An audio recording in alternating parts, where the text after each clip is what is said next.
Welcome to Kannan info Tamil. நம்ம இன்னைக்கு என்ன டாபிக் பார்க்க போறோம் அப்படின்னா ரெண்டு முக்கியமான டிஃபென்ஸ் அப்டேட் இந்த வீடியோல பார்க்க போறோம். முதல் டிஃபென்ஸ் அப்டேட், பாகிஸ்தான் இந்தியாவை காரணமா வச்சு சீனாவிடமிருந்து பல அதிநவீன ராணுவ தொழில்நுட்பங்களை வாங்கி தங்கள் படையில் இணைச்சிருக்காங்க. குறிப்பா சொல்லணும்னா பாகிஸ்தான் தன்னுடைய அணு ஆயுதத்தையே சீனாவின் உதவியோடு தான் டெவலப் செஞ்சிருக்காங்க. அது மட்டும் இல்லாம பல அதிநவீன தொழில்நுட்பங்கள், போர் விமானங்கள் போன்றவற்றை சீனாவிடமிருந்து வாங்கி தங்கள் படையில் இணைச்சிருக்காங்க.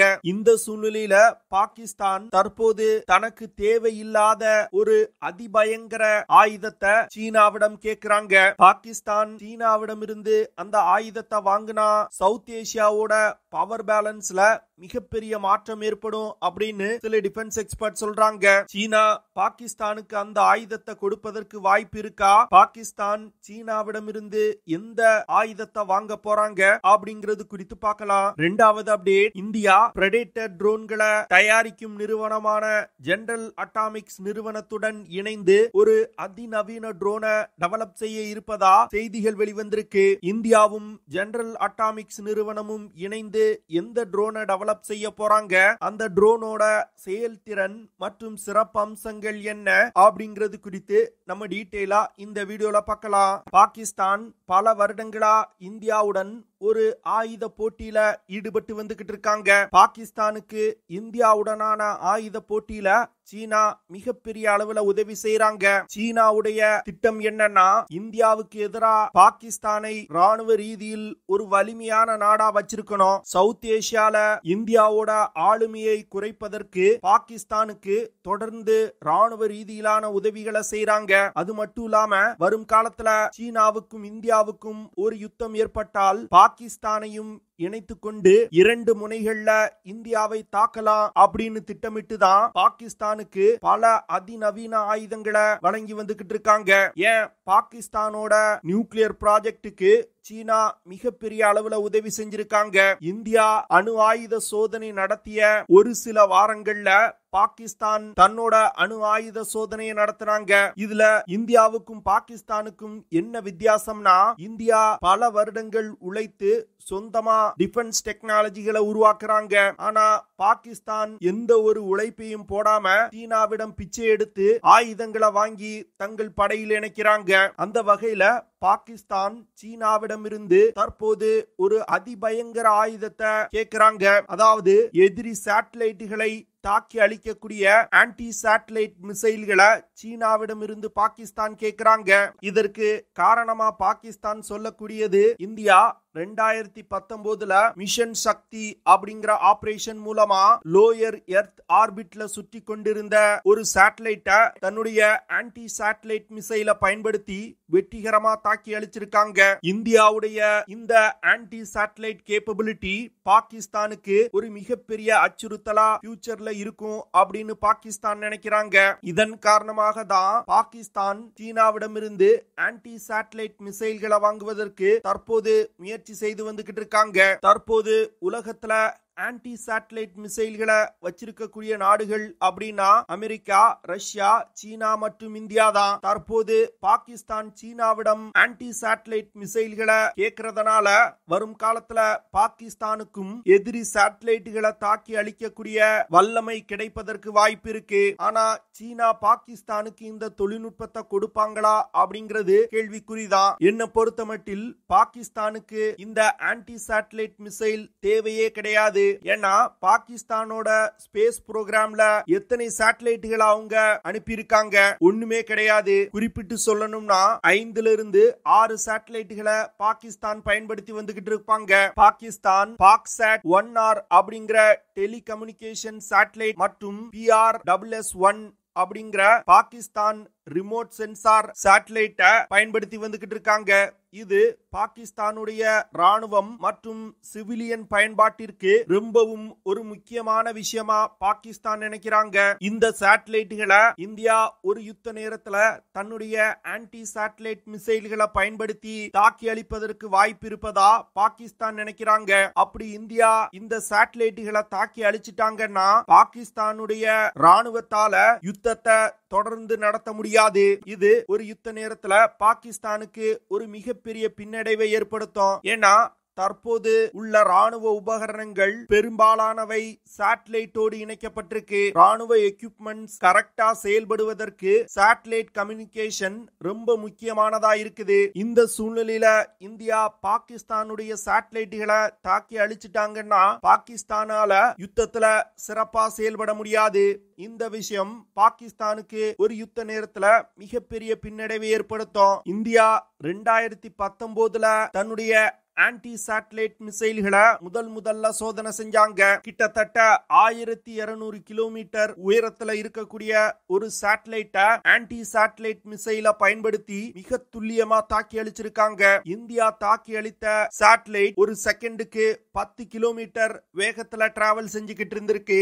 அவ்வளவு வேகமா டிராவல் செய்யக்கூடிய ஒரு சேட்டலைட்டை பிருத்திவி டிஃபென்ஸ் வெஹிக்கிளை பயன்படுத்தி மிக துல்லியமா தாக்கி அழிச்சிருக்காங்க. இந்த பிருத்திவி டிஃபென்ஸ் வெஹிக்கிள்ல முதல் 2 ஸ்டேஜ் சாலிட் ராக்கெட் மோட்டாரால் இயக்கப்படும். 3வது ஸ்டேஜ்ல கில்லர் வெஹிக்கிள் இருக்கும். இந்த கில்லர் வெஹிக்கிள் தான் சேட்டலைட் மீது மோதி தாக்குதல் நடத்தும். லோயர் எர்த் ஆர்பிட்ல சுற்றி கொண்டிருக்கக்கூடிய சேட்டலைட்டை தாக்கி அழிக்கக்கூடிய திறனை இந்தியா 2019 பெற்றுட்டாங்க.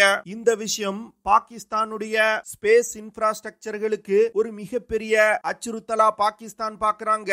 அதனால இந்தியா போன்று தனக்கும் ஆன்டி சேட்டலைட் கேப்பபிலிட்டி தேவை அப்படின்னு நினைக்கிறாங்க. ஒரு யுத்த நேரத்துல ஆன்டி சேட்டலைட் மிசைல்களை பயன்படுத்தி இந்தியாவின் சேட்டலைட்டுகளை தாக்கி அழிக்கலாம் அப்படின்னு பாகிஸ்தான் திட்டமிடுறாங்க. சீனா 2007 இந்த ஆன்டி சேட்டலைட் மிசைல்களை வெற்றிகரமா சோதனை செஞ்சிருக்காங்க. சீனா தன்னுடைய ஆன்டி சேட்டலைட் மிசைல் சோதனைய தற்போது வரைக்கும் ஓபனா ஏற்றுக்கொள்ளல. அப்படி இருக்கும் பொழுது பாகிஸ்தான் சீனாவிடமிருந்து ஆன்டி சேட்டலைட் மிசைல்களை வாங்குவதற்கு முயற்சி செய்றாங்க. சீனா பாகிஸ்தானுக்கு ஆன்டி சேட்டலைட் மிசைல்களை கொடுப்பது ஒரு கேள்விக்குறிதான். ஏன்னா இந்த கேப்பபிலிட்டி உலகின் வல்லரசு நாடுகளிடம் மட்டுமே இருக்குது. அந்த கேப்பபிலிட்டிய ஒரு அடிமை நாடான பாகிஸ்தானுக்கு எப்படி சீனா கொடுப்பாங்க? பாகிஸ்தான் என்ன நினைக்கிறாங்கன்னா இந்தியாவை காரணமா வச்சு சீனாவிடம் இருந்து அனைத்து அதிநவீன தொழில்நுட்பங்களையும் வாங்கிடலாம் அப்படின்னு நினைக்கிறாங்க.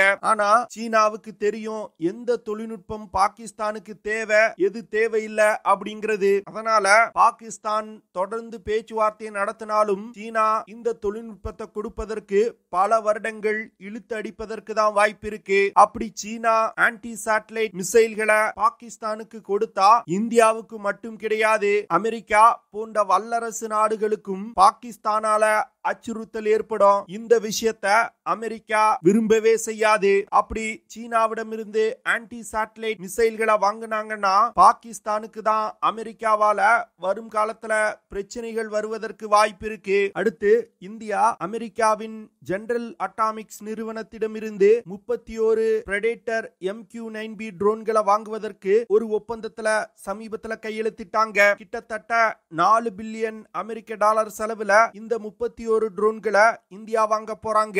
இந்த சூழ்நிலையில இந்தியா பிரெடேட்டர் ட்ரோன்களுக்கு நிகரான ட்ரோன்களை இந்தியாவிலே தயாரிப்பதற்கு தற்போது முயற்சிகளை தொடங்கி இருக்காங்க. இந்தியாவின் இந்த முயற்சிக்கு அமெரிக்காவின் ஜெனரல் அட்டாமிக்ஸ் நிறுவனம் உதவி செய்ய போறாங்க.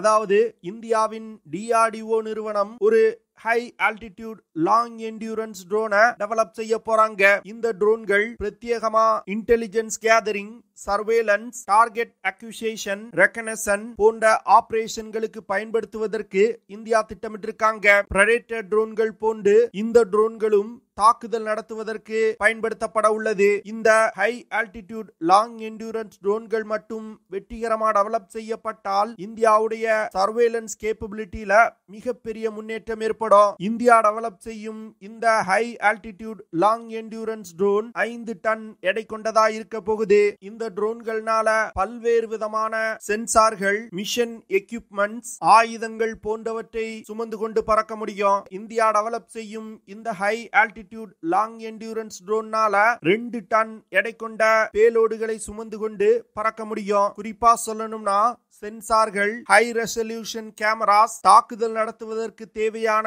ஆயுதங்கள் போன்றவற்றை இந்த ட்ரோன்கள்னால எடுத்து செல்ல முடியும். இந்த ட்ரோன்கள்னால அதிகபட்சமா 35,000 35,000 அடி உயரத்துல பறக்கும் வகையில டெவலப் செய்யப்பட்டு வருது. இப்படி 35,000 அடிக்கு மேல இந்த ட்ரோன்கள்னால பறக்க முடியறதுனால கமர்ஷியல் மற்றும் மிலிட்டரி ஏர்கிராப்ட்களை விட அதிக உயரத்துல பறந்து சர்வேலன்ஸ் மற்றும் ரெகனசன் ஆபரேஷன்களை இந்த ட்ரோன்கள்னால கேரி அவுட் செய்ய முடியும். இந்தியா இந்த ட்ரோன்களை தொடர்ந்து 25 மணி நேரம் பறக்கும் வகையில வடிவமைச்சு வர்றாங்க.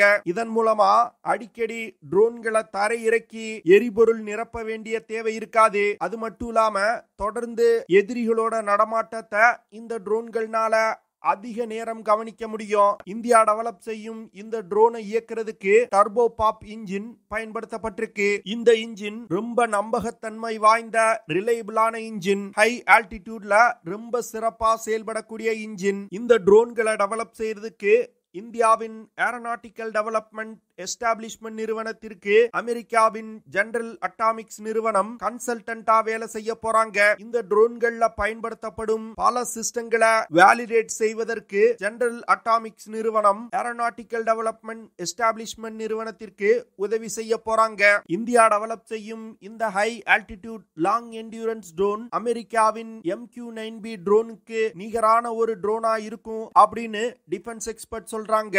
அதாவது அமெரிக்காவின் MQ-9B ட்ரோன்கள் 5670 கிலோகிராம் எடை கொண்டது.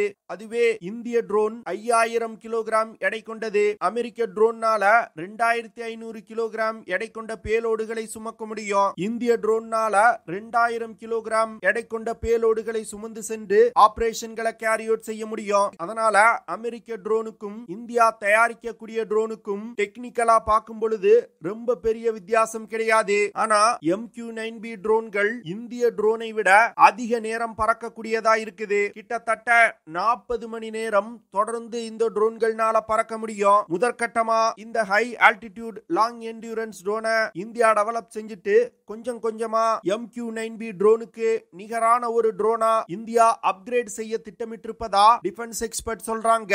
இந்தியாவுடைய ஏரோநாட்டிக்கல் டெவலப்மெண்ட் எஸ்டாப்ளிஷ்மெண்ட் மற்றும் ஜெனரல் அட்டாமிக்ஸ் நிறுவனம் இணைந்து தயாரிக்கும் இந்த ஹை ஆல்டிடியூட் லாங் என்டியூரன்ஸ் ட்ரோன்கள் வரும் காலத்துல இந்தியாவின் முப்படைகள்ல மிகப்பெரிய அளவுல பயன்படுத்தப்படும் அப்படின்னு எதிர்பார்க்கப்படுது.